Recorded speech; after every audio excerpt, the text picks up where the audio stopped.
And now, Dr. DeSoto. Written and illustrated by William Steig. Dr. DeSoto, the dentist, did very good work, so he had no end of patients. Those close to his own size, moles, chipmunks, etc., sat in the regular dentist chair. Larger animals sat on the floor, while Dr. DeSoto stood on a ladder. For extra large animals, he had a special room. There, Dr. DeSoto was hoisted up to the patient's mouth by his assistant, who also happened to be his wife. Dr. DeSoto was especially popular with the big animals. He was able to work inside their mouths, wearing rubbers to keep his feet dry. And his fingers were so delicate, and his drills so dainty, they could hardly feel any pain. Being a mouse, he refused to treat animals dangerous to mice, and it said so on his sign. When the doorbell rang, he and his wife would look out the window. They wouldn't admit even the most timid-looking cat.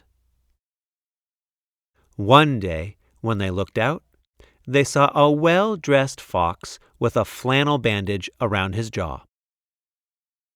"I can't treat you, sir," Dr. DeSoto shouted. "Sir, haven't you read my sign?"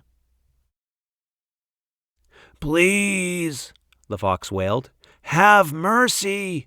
I'm suffering." And he wept so bitterly it was pitiful to see. "That poor fox," he whispered to his wife. "What shall we do?" "Let's risk it," said Mrs. DeSoto. She pressed the buzzer and let the fox in. He was up the stairs in a flash. "Bless your little hearts," he cried, falling to his knees. "I beg you, do something. My tooth is killing me." "Sit on the floor, sir," said Dr. DeSoto, "and remove the bandage, please."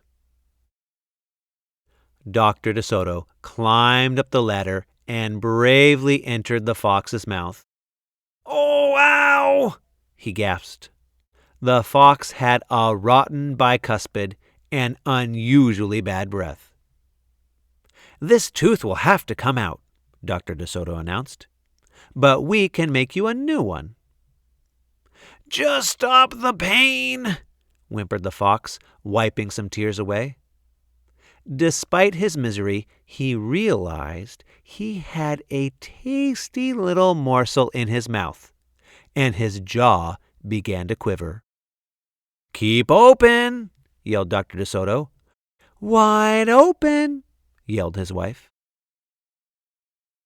"I'm giving you gas now," said Dr. DeSoto. "You won't feel a thing when I yank that tooth." Soon the fox was in dreamland. Yummy," he mumbled. "How I love them raw, with just a pinch of salt and a dry, white wine." They could guess what he was dreaming about. Mrs. DeSoto handed her husband a pole to keep the fox's mouth open. Dr. DeSoto fastened his extractor to the bad tooth. Then he and his wife began turning the winch. Finally, with a sucking sound, the tooth popped out and hung swaying in the air. "I'm bleeding," the fox yelped when he came to. Dr. DeSoto ran up the ladder and stuffed some gauze in the hole. "The worst is over," he said. "I'll have your new tooth ready tomorrow. Be here at 11 sharp." The fox, still woozy, said goodbye and left. On his way home, he wondered if it would be shabby of him to eat the DeSotos when the job was done. After office hours, Mrs. DeSoto molded a tooth of pure gold and polished it.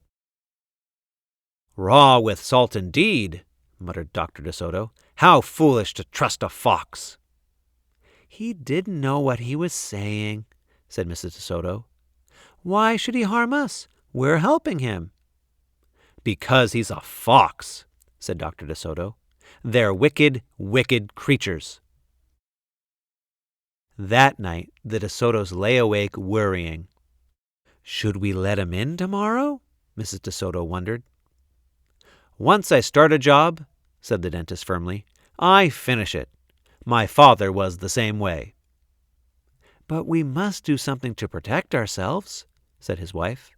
They talked and talked until they formed a plan. "I think it will work," said Dr. DeSoto. A minute later, he was snoring. The next morning, promptly at 11, a very cheerful fox turned up. He was feeling not a particle of pain.